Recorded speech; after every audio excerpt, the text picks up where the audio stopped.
তাইলে লবণের পোলটা সদকা দেয়। এই দেশের মানুষ কি ইজ্জত করে। আল্লাহ কি এই জন্য লবণের পোলটা সদকা দাও না এই কোরআন দিছে, না কোরআন বুঝার জন্য, পড়ার জন্য, কোরআনের জ্ঞান অর্জনের জন্য দিছে? কি জ্ঞান অর্জন।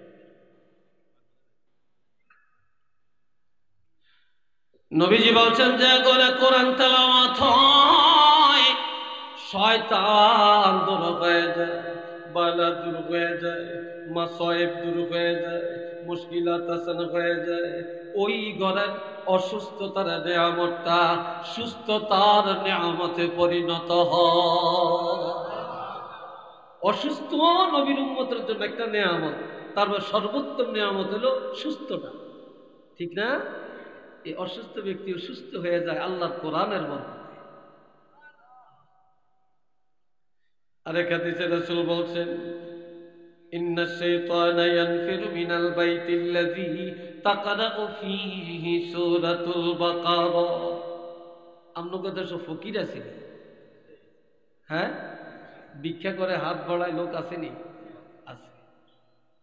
নবীজি বলছেন, যেই ঘরে প্রতিদিন সূরা বাকারা তেলাওয়াত হয় ওই ঘরের থেকে শয়তান দূর হয়, বালা দূর হয়, অভাব দূর হয়। যারা সূরা বাকারা তেলাওয়াত করে ওই ঘরের মানুষ কোনোদিন অভাবে পড়ে না। তারা কোনোদিন মানুষের দরজায় গিয়া অভাবের হাত বাড়ানো লাগবে না। একটু চিল্লে বলেন না মারহাবা। তাদের রিজিকের জামিনদার কে? জোরে বলেন কে? আল্লাহ। আরেকটু শুনে, আমিরুল মুমিনিন হযরত ওমর, হযরত ওসমান গনি রাদিয়াল্লাহু যখন খলিফা হয়েছেন, খলিফা হওয়ার পরে হযরত আব্দুল্লাহ ইবনে মাসউদ রাদিয়াল্লাহু কঠিন রোগে আক্রান্ত হয়ে গেছে। আর আব্দুল্লাহ ইবনে মাসউদ তিনি একজন রাইসুল মুফাসসিরিন ছিলেন। এই যে আমরা লাইলাতুল কদর পালন করি রমজান মাসের 27 রজনীতে, এটা তাফসীরটা করছেন আব্দুল্লাহ ইবনে মাসউদ, এবং ওনার তাফসীরটাই সাহাবীরা গ্রহণ করে নিয়েছেন। ওটার উপরে আমরা এখন পর্যন্ত আমল করতে আছি। কিন্তু নবী বলছেন 20 তারিখের পরে যে কোনো বেজর রাত্রে, কিন্তু আব্দুল্লাহ ইবনে মাসউদের ওই তাফসীরের উপরে এখন আমরা চলতে আছি। উনি এত বড় মুফাসসির ছিলেন। আল্লাহ, এই আব্দুল্লাহ ইবনে মাসউদ অসুস্থ, হযরত ওসমান গনি দেখতে গেলেন। রোগী দেখা এটা সুন্নত, আরেকদিকে জিহাদের সওয়াব। আরো আসতে কর। আর এখন কেউ যদি রোগ হয় 20টা থামো, উল্টা দোয়া করে 12টা বাজো, ইত্তাম সাইতাম যে মজাটা ফায়ার মরলে যে মাটি দিয়া। কথা ঠিক কিনা? মানুষ তো এখন নিয়ত খারাপ। এ বাবা জিরারে আমার হযরত ওসমান গনি রাদিয়াল্লাহু গেলেন, যায় ডাইন হাত এইভাবে কপালে দিলেন, বাম হাত দিয়া ডাইন হাতে ধরলেন, ধরে এবার বলেন, মা তাস্তাকি, ভাই তোমার কি হয়েছে, কেমন লাগে? তিনি বললেন, কিছুই তো হয় না, যা হয়েছে বেজনবি আমার গুনার কারণে। কিসের কারণে? আমার গুনার কারণে হয়েছে। আপনার ডাক্তার লাগবে নি? ওসমান গনি রাদিয়াল্লাহু ডাক্তারের চিন্তা করতে করতে আমার রোগ বেড়ে গেছে, আমার রোগ বেড়ে গেছে। এবার বললেন, আপনার ঘরে খাবার আসেনি? খাইছেননি? কয় না।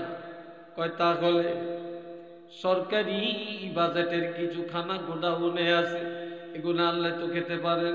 কয় না, রাষ্ট্রীয় গোডাউনের খাবারের চিন্তা করি না।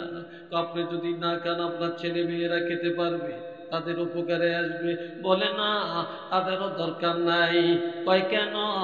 আল্লাহর হাবিব একটা হাদিস বলে গেছেন, আমি আব্দুল্লাহ ইবনে মাসউদ প্রতিদিন নবীর হাদিসটা আমল করি।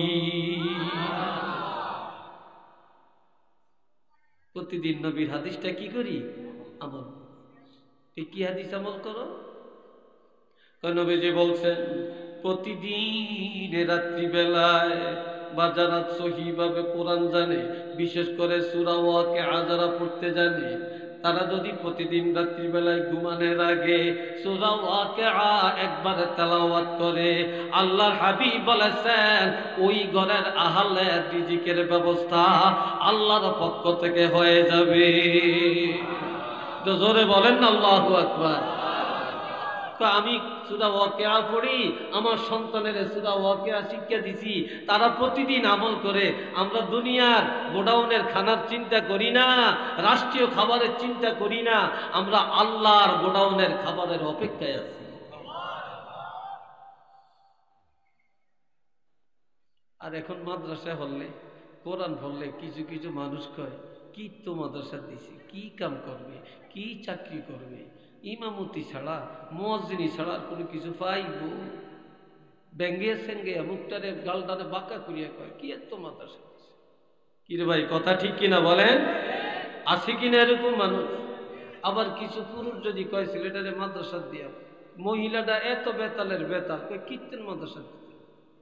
আবার কিছু মহিলা যদি কয় ছেলেটারে মাদ্রাসা দিয়া, আবার অনেক পুরুষে কয় দূর মাদ্রাসা দিয়ে কি চাকরি করবে।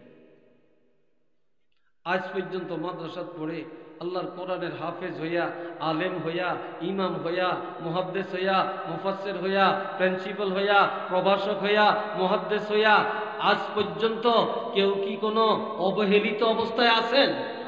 একটু জোরে বলেন আছেন? নাই, দেখতে পারবেন।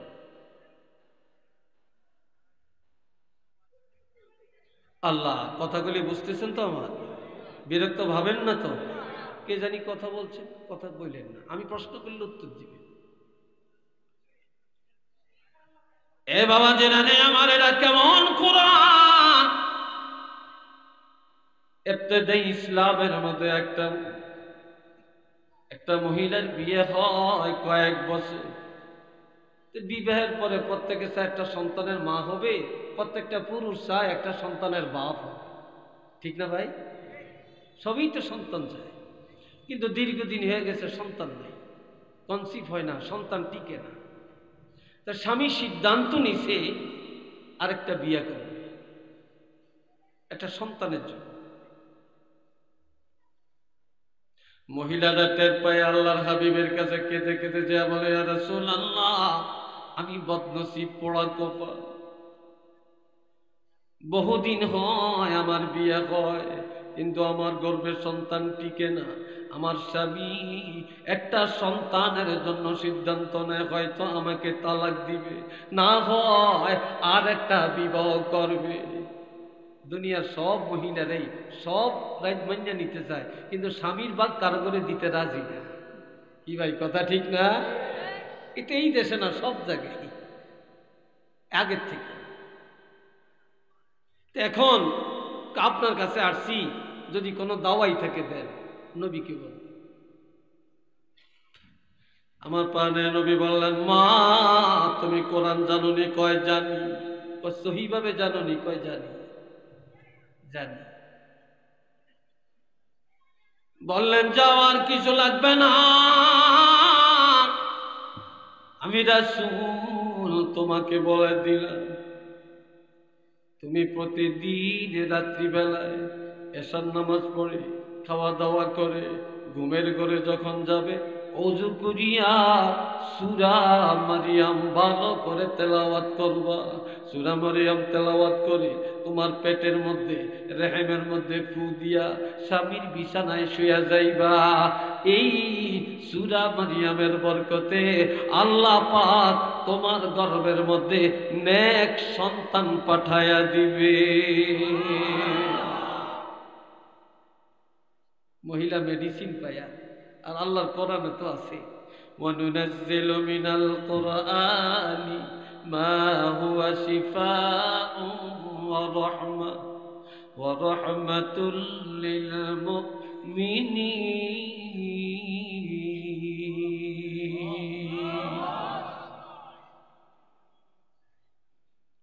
এই কোরআন আমি আল্লাহ পাঠালাম কোরআন নাজিল করলাম মেডিসিন হিসাবে, কোরআন নাজিল করলাম ঔষধ হিসাবে, কোরআন নাজিল করলাম মোমেনের জন্য রহমত হিসাবে।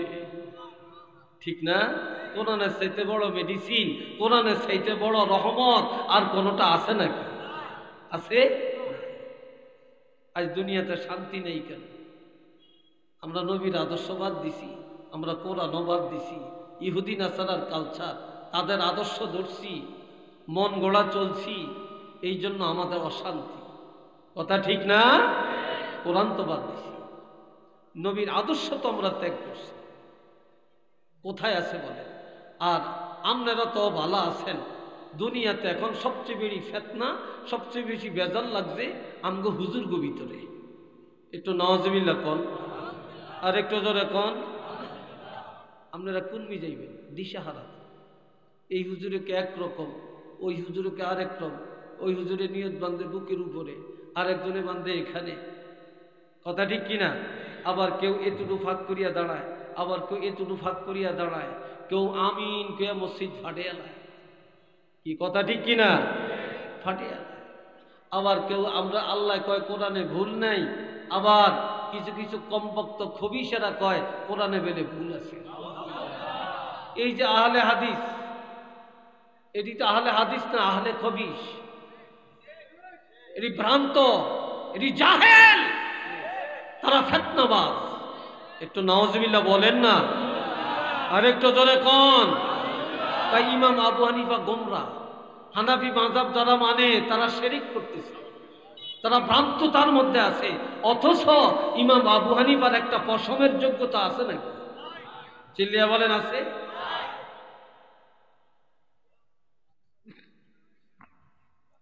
আল্লাহ উঠেন না, উঠে আসতে জুতা লিয়া দৌড় দিয়েন না, বইয়েন সুন্দর করে। এই বাবাজিরা খেয়াল করেন, এই কোরআন কেমন কোরআন আমরা পাইলাম। মহিলা কোরআন তেলাওয়াত করে, প্রতিদিন ঘুমাইয়া যায়, সূরা মরিয়ম পড়ে, কিছুদিন পরে টের পায় তার গর্ভে সন্তান আসছে। আরো আসতে কর, তার গর্ভে কি আসছে? সন্তান। মহিলারা তো টের পায়, পুরুষেরা গিয়ে টের পায়নি। ঠিক নবীর কাছে গেছে যে হুজুর আমার গর্ভে সন্তান, দোয়া করেন। নবী দোয়া করছে, মহিলা চলে আসছে।